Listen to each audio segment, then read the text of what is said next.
আমার নামে 18টা মামলা, আমাকে তো ফোন করে বিএনপি দলের পক্ষ থেকে যে এত টাকা দেন, আপনাকে এটা থেকে রেহাই দিব, এটা থেকে রেহাই দিব। একটা মামলায় 200 জন আসামি, ঠিক আছে, আমি প্রমাণ সাক্ষী সাবুত সবকিছু মিলিয়ে 5 জনকে পেলাম দোষী, বাকি 195 জন বেকসুর খালাস হয়ে যাবেন, তাই না? তো এটা তো আমরা করেছি, আজকে তো তার জন্য আমরা ভুক্তভোগী। যখন মামলা হয়ে গেছে আমাদের সময়ে 50,000 60,000 মামলা, এক একটা মামলায় 200-300 জন করে আসামি, তখন আমার দলের নিযুক্ত যারা পিপি ছিলেন, মানে পাবলিক প্রসিকিউটর যাকে বলা হয় বিভিন্ন জেলায়, তারা তো জামিন বাণিজ্য মামলা বাণিজ্য করেছেন, এখানে তো কোনো মিথ্যা নাই, এটা অস্বীকার করার কোনো সুযোগ নেই, আমাকে এটা স্বীকার করে আসতে হবে। এবং এই এই মামলা বাণিজ্য, এই জামিন বাণিজ্যের কারণে কিন্তু আজকে বাংলাদেশ আওয়ামী লীগের কোটি কোটি মানুষের অত্যাচার ভোগান্তির কারণ।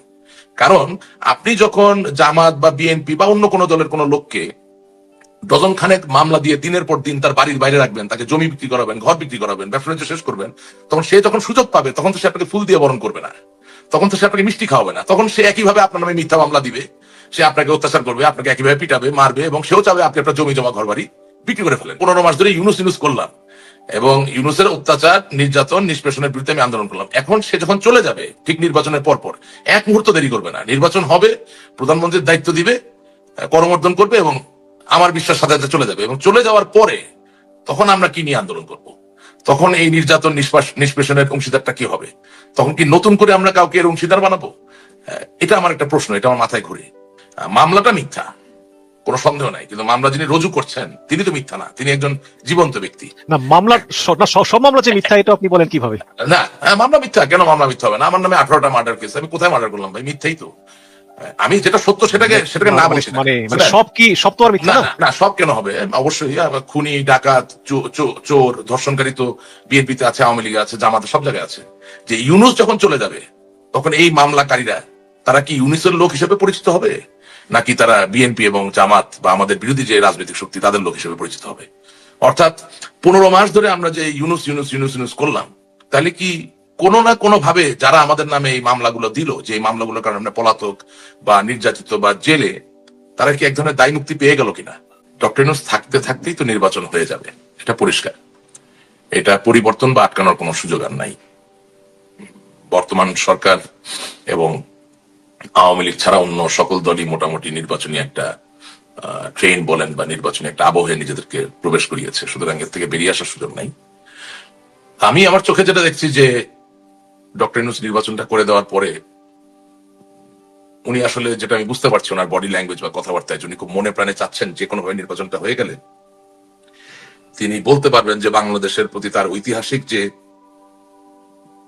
দায় ছিল, সেই দায়ের একটা বৃহৎ অংশ তিনি পালন করেছেন, সেই জায়গাটায় তিনি যেতে চান। আর দ্বিতীয় যেই ব্যাপারটা তিনি একটা ঘটনা ঘটাচ্ছেন, যেটা আমাদের অনেকেরই রাজনীতির চোখের বাইরে চলে গেছে, সেটা হচ্ছে যে বাংলাদেশ একটি অনন্য স্বাধীন দেশ। 1954 সালে আমাদের স্বাধীনতার ইতিহাসটা একটু ব্যতিক্রম অন্যান্য দেশের তুলনায়। আমাদের স্বাধীনতা যুদ্ধ, বঙ্গবন্ধুর নেতৃত্ব, জাতীয় 4 নেতার নেতৃত্ব, এবং অগণিত শত শত হাজার হাজার লক্ষ লক্ষ মুক্তিযোদ্ধার যে আত্মাহুতি এবং মা বোনদের সম্ভ্রম দেওয়ার যে ঘটনা, এটা আসলে পৃথিবীর সব জায়গায় তো পাওয়া যায়, বিরল। সেই জায়গা থেকে একটা খুবই ডেমোক্রেটিক্যালি ক্রিয়েটেড কান্ট্রি, বাংলাদেশের স্বাধীনতা ইতিহাসের সবচেয়ে বড় ম্যান্ডেটটা ছিল একটা 1970 সালের নির্বাচনের যে রেজাল্ট। এই ডেমোক্রেসির উপর ভিত্তি করে যে দেশটা স্বাধীন হয়েছে বঙ্গবন্ধুর নেতৃত্বে, এটা বিজয়ের মাস বলতে হয়। সেই দেশের 54 বছর ধরে বাংলাদেশের শ্রমজীবী, আপনি নিজেও জানেন, আপনি নিজেও একজন সম্মানিত প্রবাসী, যুক্তরাজ্যে থাকেন, প্রায় 2 কোটির কাছাকাছি মানুষ তাদের জীবন জীবিকার কারণে বাংলাদেশের বাইরে থাকেন, কিন্তু বাংলাদেশকে ভালোবাসা বন্ধ করেননি।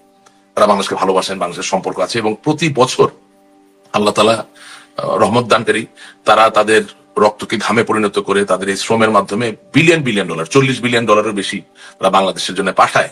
সো এই যে একটা বিশাল বড় চালিকা শক্তি বাংলাদেশের জন্য, তারা এই নির্বাচনে পোস্টাল ব্যালট বলুন বা বাংলাদেশের বাইরে অবস্থিত বাংলাদেশের বিভিন্ন দূতাবাসে গিয়ে ভোট প্রয়োগ করার মধ্যে দিয়ে একটি নতুন অভিজ্ঞতার প্রাপ্তির দিকে এগিয়ে যাচ্ছে। সেই জায়গাতেও ডক্টর ইউনূসের চোখ আছে যে তিনি ওই ইতিহাসের পুরোদা ব্যক্তিত্ব হতে চান। অর্থাৎ আগামী দিনে যতবারই গণতান্ত্রিক নির্বাচনে আলাপ হবে, কোনো না কোনো ভাবে মানুষকে বলতে হবে যে ডক্টর ইউনূসই বাংলাদেশের প্রথম পোস্টাল ব্যালট বা বাংলাদেশের বাইরে থেকেও যে ভোট দেওয়া যায় এই ব্যবস্থাটি প্রণয়ন করেছিলেন।